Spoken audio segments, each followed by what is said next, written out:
Hi అండి, welcome to పశు సంపద సంరక్షణ యూట్యూబ్ ఛానల్. ఈరోజు మనం గొర్రె పిల్లల్లో కలిగే మరణాలు, వాటికి గల కారణాలు, నివారణ గురించి మనం తెలుసుకుందాం.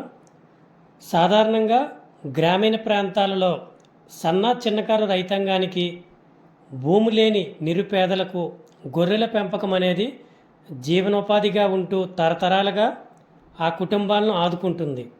అయితే ప్రస్తుత కాలంలో వ్యవసాయంతో పాటు ఈ గొర్రెలు మేకల పెంపకం కూడా ఉత్సాహవంతమైన యువకులు కూడా దీనిలో మక్కువ చూపుతున్నారు.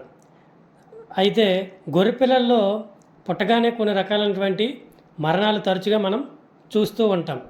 దానికి గల కారణం తెలుసుకొని నివారణ చేసుకున్నట్లయితే మనం వీటి ద్వారా లాభాలను పొందవచ్చు. అవి ఏంటి అంటే, మరణాలకు గల కారణాలు ముందు మనం తెలుసుకున్నట్లయితే దానికి తగు చికిత్స చేయొచ్చు, నివారణ చర్యలు కూడా చేసుకోవచ్చు. సాధారణంగా గొర్రెల పెంపకందారులు లాభము లేదా నష్టము అనేది ఆ గొర్రె పిల్లల సంఖ్య మరియు వాటి మరణాల సంఖ్యపైనే ఆధారపడి ఉంటుంది.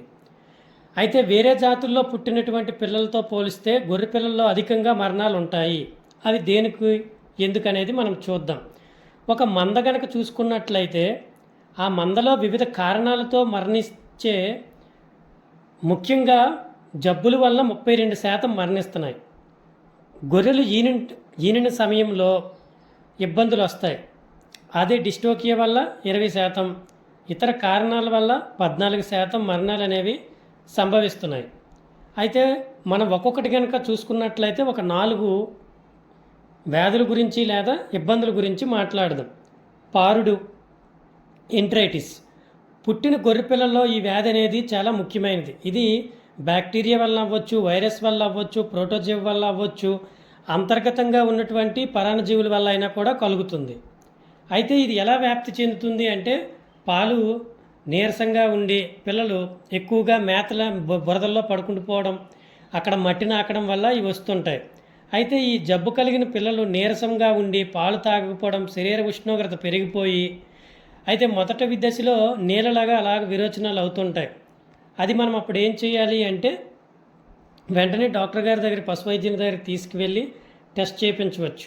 సాధారణంగా ఎక్కువగా పారుతున్నటువంటి వాటికి యాంటీబయాటిక్స్ పౌడర్లు నీటి ద్వారా పట్టుకున్నట్లయితే ఖచ్చితంగా దీనికి నివారణ మనం చేసినట్లు అవుతుంది. నెక్స్ట్, గొర్రెల్లో నటన నివారణ మందులు కూడా కలిపి ఇచ్చుకోవాలి. అలా అయితే పారుడు అనేది తగ్గుతుంది. Next, pneumonia. గొర్రె పిల్లల్లో న్యూమోనియా అనేది ఒక సాధారణమైనటువంటి డిసీజు. ఈ న్యూమోనియా అనేది ఊపిరితిత్తుల్లో సోకే జబ్బు. ఈ జబ్బుకి కారణం ఎక్కువగా మరణాలు సంభవిస్తాయి దీని కారణం వల్ల. అయితే చలిగాలులు ఎక్కువగా ఉండే ప్రదేశాలు, వర్షాకాలంలో తడి నేలల్లో గొర్రె పిల్లలు ఉన్న నివాసాలు సరిగా లేనప్పుడు, పిల్లలు క్రిక్కిరిసిపోయి ఒకే దగ్గర ఎక్కువ ఉన్నప్పుడు, గాలి వెలుతురు సరిగ్గా లేనప్పుడు, పిల్లలకు ఆహారం తగినంత అందకపోయినప్పుడు పిల్లల్లో ఈ న్యూమోనియా అనేది ఎక్కువగా వస్తుంది. అయితే ఏం చేయాలి?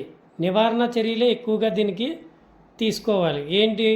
షెడ్లకు చుట్టూ కర్టన్స్ కట్టుకోవడం, పిల్లలకు విశాలమైన గదులు ఏర్పాటు చేయడం, గాలి వెలుతురు ఉండేటట్లు చూడడం, షెడ్లు ఎల్లప్పుడూ శుభ్రంగా ఉంచుకోవాలి. పశు వైద్యుని సలహా మేరకు టెట్రాసైక్లిన్ ఇంజెక్షను, పెన్సిలిన్ ఇంజెక్షను చేస్తే దీనికి కొంత నివారణ చేసిన వాళ్ళు అవుతాం.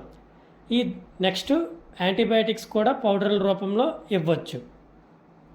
ఆకలి బాధ లేదా తక్కువ ఉష్ణోగ్రతతో కలిగే పిల్లలు చనిపోవడం, దీని గురించి మనం తెలుసుకోవాలనుకుంటే, గొర్రె పిల్లలు జన్మించిన 48 గంటల్లో 50% మరణాలు దీనివల్లే సంభవిస్తాయి. దీనికి కారణం ఏంటంటే, గర్భంలో ఉన్న గొర్రెలలో ఎంత టెంపరేచర్ ఉంటుంది? ఆ పిల్లకి 39 డిగ్రీల సెంటిగ్రేడ్ ఉంటుంది. అయితే అది జన్మించిన వెంటనే 1-2 శరీర ఉష్ణోగ్రత తేడా ఉండడం వల్ల, చలిగాలులకి షెల్టర్ లేకపోవడం వల్ల ఈ విధమైనటువంటి ఇబ్బంది కలిగి వెంటనే మరణించడం అనేది జరుగుతుంది. ఇలా కాకుండా ఉండాలి అంటే దానికి వెచ్చనైనటువంటి ప్రదేశాన్ని కలిగించి 40% గ్లూకోజ్ ద్రావణాన్ని ఇవ్వడము, పిల్లలను పొడి బట్టలతో తుడవడం వల్ల ఈ అల్ప ఉష్ణ స్థితి నుండి, ఆకలి బాధ నుండి మనం రక్షించిన వారం అవుతాం. తరువాత బొడ్డు అనారోగ్యం కలగడం, కీళ్ళు అనారోగ్యం కలగడం. పుట్టిన పిల్లల్లో అపరిశుభ్ర నేలల్లో పాకల్లో ఉన్న సూక్ష్మజీవులు ఈ బొడ్డు ద్వారం ద్వారా లోపలికి ప్రవేశిస్తుంది. ఈ విధంగా ప్రవేశించినటువంటి సూక్ష్మజీవులు ఆ శరీరంలో బ్లడ్తో కలిసి చాలా రకాలైనటువంటి ఇన్ఫెక్షన్స్ కలుగు చేస్తాయి. ఈ సూక్ష్మజీవుల వలన బొడ్డు ద్వారం ద్వారా వెళ్ళి బొడ్డు వాపు కూడా కలుగు చేస్తాయి.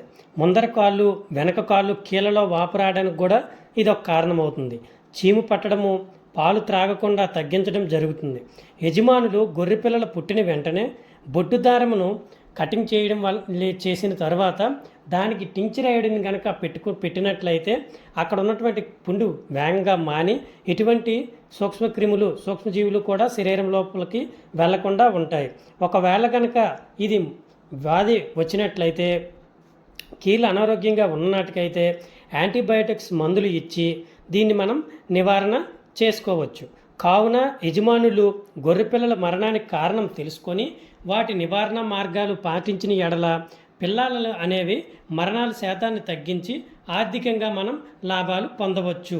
ఈ 4 రకాలైనటువంటి డిసీజెస్ లేదా ఇబ్బందులు మనం చికిత్స తెలుసుకొని వాటి నివారణ చేసుకున్నట్లయితే మన గొర్రెలు లేదా మేకల మందని అభివృద్ధి పదంలో నడిపించవచ్చు.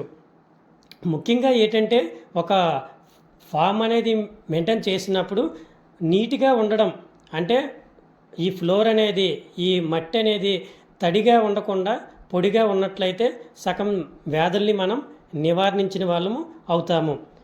Thank you.